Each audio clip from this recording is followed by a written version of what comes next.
ова издание.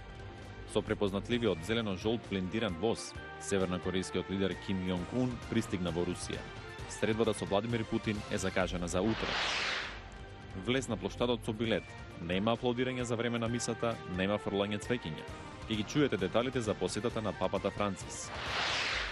Учеството на граѓаните е клучно во напорите за справување со тероризмот.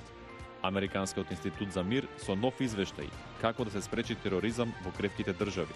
Наскоро повеќе. Останете со нас.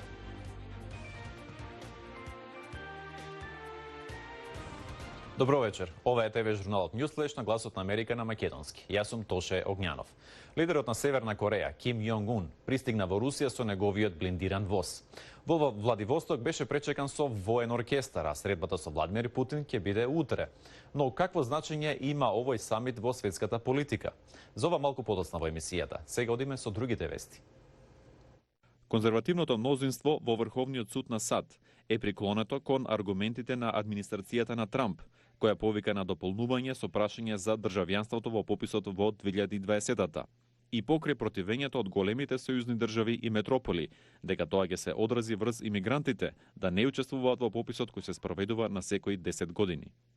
Но најновиот член на Врховниот суд, судијата Брет Кавана, кој беше назначен од председателот Трамп, сугерираше дека Конгресот може да го смени законот, за да го блокира прашањето за државјанство, ако се покаже дека може да има ефект врз точноста на пописот. Од Белата куќа соопштија дека двајца виши економски представници следната недела ќе отпатуваат во Кина за да ги продолжат трговските преговори и да стават крај на тековната трговска војна меѓу двете држави. Во соопштението се вели дека државниот секретар Стивен Нучин и американскиот трговски представник Роберт Лајтизер на 30 април во Пекин ќе се сретнат со кинескиот вице-премиер Лиу Хи.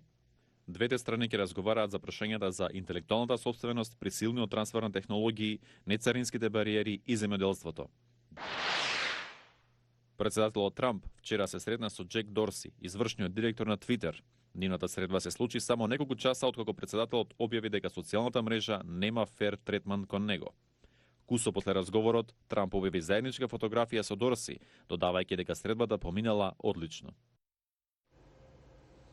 Папата Францис во Скопје ќе допатува на 7 мај во 8 часот наутро. На аеродромот ќе го пречекаат и председателот и премиерот. На плоштадот ќе се влегува само од 3 страни и тоа од 6 до 9 часот. Повеќе детали има Владимир Мирчевски. Северна Македонија е подготвена за пречек на папата Франциск, уверуваат надлежните. Велат дека во организацијата на посетата на поглаварот на Римокатоличката црква се вклучени 30 институции. Денеска беше потврдено дека папата ќе допатува во 8 часот на 7 мај. На аеродромот ќе го дочекаат и председателот и премиерот. Официјалниот пречек со сите почести ќе се одржи во председателската вила, пошто ќе следат одвоени средби со шефот на државата и премиерот. Предвидено е папата Франциск да се обрати на државниот врв и дипломатскиот кор.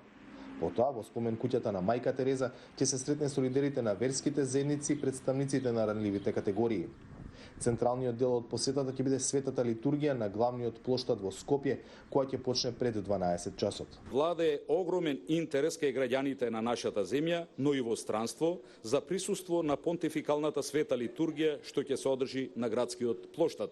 Сите наши граѓани кои имаат желба да присуствуваат на светата миса, најпрвин ќе мора да обезбедат билети за присуство на истата, кои се бесплатни. Поради безбедносни причини, пристапот на плоштадот ќе биде овозможен само преку 3 влезови во периодот од 6 до 9 часот наутро. Се очекува присуство на 15.000 граѓани. Неговото доаѓање во родниот град на света мајка Тереза, која стана моралната совест на светот, во себе носи посебна символика и порака за помирување и солидарност. Овој настан кој ја надминува нашата досегашна историја, да биде исклучително и на посебен начин единствено настан на верата. Првата посета на еден папа на Македонија предизвика голем интерес во светските медиуми. Покрај 200 домашни, најавено е и присуството на 200 странски новинари. Самитот во Русија ќе биде прва средба меѓу Ким Јонг-ун и Владимир Путин. Се очекува севернокорејскиот лидер да побара од Путин олеснување на санкциите, известува Вилијам Гало. Минатата година севернокорејскиот лидер Ким Јонг-ун имаше неколку големи самити, не само со американскиот председател Доналд Трамп, туку и со првите луѓе на Виетнам, Кина Јужна Кореја. До сега не се сретнал со Владимир Путин. Што это будет непростой путь. Во градот од далечниот исток Владивосток ќе се одржи првата средба меѓу двајцата лидери. Последен доказ дека Ким излегува од меѓународна изолација. Ова треба да му даде на Ким одреден меѓународен кредибилитет. Пред една година никој не се среќаваше со него, сега сите сакаат да разговараат. Ким сака олеснување од санкциите на Обединетите нации кои натаму се во сила откако пропаднаа нуклеарните разговори со САД. Путин можеби нема да понуди многу помош. Со оглед на проблемите во сопствената економија, Северна Кореја не е врвен приоритет. Но самитот може да помогне да се намали зависноста на Северна Кореја од Кина, најголемиот трговски партнер. Мислам дека се обидува да ги покрие сите можности. Северна Кореја историски преживувала преку манипулирање на Русија против Кина. Жителите од Владивосток се возбудени да бидат домаќини на самитот. Верувам дека ќе биде постигнат некој договор. Застрашувачки е да слушате за нуклеарни тестирања, зашто Владивосток е само неколку стотина километри од центрите за тестирање на Северна Кореја. Но нејасно е како средбата ќе помогне да се премости јазот меѓу Ким и Трамп. Поранешната државна секретарка на САД, Медлин Олбрейт, смета дека најдобра заштита од екстремизмот е народ што ќе биде мотивиран да се бори против ова зло. Анета Шијакова ги пренесува препораките на Американскиот институт за мир. Ова е лицето на тероризмот. 11 септември 2001, Њујорк.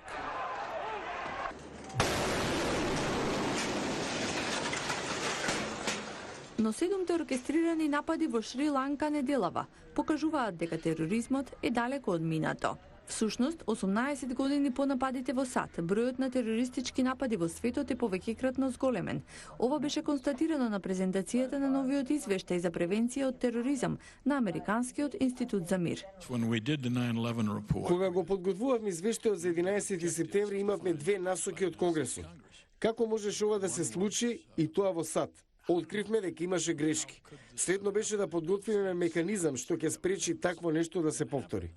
Работната група од Институтот за мир на САД, задолжена од Конгресот, работи на изготвување стратегија за превенција на тероризмот во така наречените кревки држави.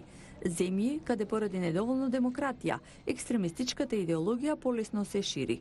Учесниците во презентацијата на извештајот во Вашингтон беа согласни дека ослабувањето на исламската држава во Ирак и Сирија отвора поголеми можности за фокус на превенцијата. Чувството на неправда, незадоволството кај граѓаните кои не чувствуваат дека државата се грижи за нив, кога општествениот договор е прекршен, тоа е дефиниција за кревкост. Научивме дека колку што земјата е покревка, поголема е веројатноста за конфликти, како граѓанска војна, имиграции и инциденти на насилен екстремизам. Терористичката организација Исламска држава мутира и се вовлекува во овие кревки региони. Главната порака на учесниците е дека со добро владење може да се даде посилен отпор на вирусот на екстремизам. Учеството на граѓаните во овие напори е клучно, вели поранешната државна секретарка на САД Медлин Олбрейт.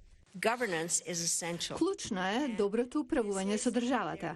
Надворешните советници може да помогнат, но главните напори треба да дојдат однатре. Луѓето мора да се мотивираат да работат на решавање на својот проблем. Тоа да не им биде наложено од друг, туку да сватат дека се дел од решението. Тероризмот не е проблем кој што засега само една земја. Тоа е современ предизвик со кој што се соочува човештвото. Државите мора да се борат против тероризмот и идеологијата на екстремизмот и одвнатре и однадвор. Потребна е широка меѓународна соработка, која што бара голема посветеност и од владините институции и од граѓанскиот сектор. Го гледавте Ньюслеш на Гласот на Америка на македонски. Јас сум Тоше Огњанов. Пред да се одјавиме, ве потсетувам да гласате на нашата анкета. Овој пат прашањето е: дали ќе се постигне цензус во вториот круг од претседателските избори? Ви благодарам за вниманието и пријатно.